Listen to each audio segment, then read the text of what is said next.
Truck ভর্তি করা হচ্ছে। আমাদের মেয়েরা পরিপূর্ণভাবে সহযোগিতা করছে, হোস্টেল থেকে শুরু করে একেবারে স্কুলের গেট পর্যন্ত কাজ করা হচ্ছে। এটাই হচ্ছে সর্বশেষ এবং চূড়ান্ত ধাপ। বস্তা নেওয়ার কাজ চলছে। শিক্ষার্থীরা একজন আরেকজনের হাতে বস্তা দিয়ে সহজেই কাজটা করার জন্য চেষ্টা করছে।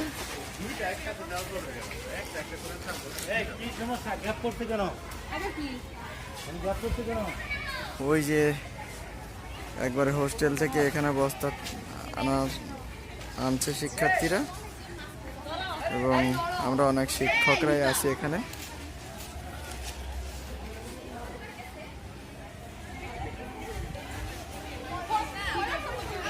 এখন রাত 10টা 47 মিনিট, প্রায় কাজ শেষের দিকে।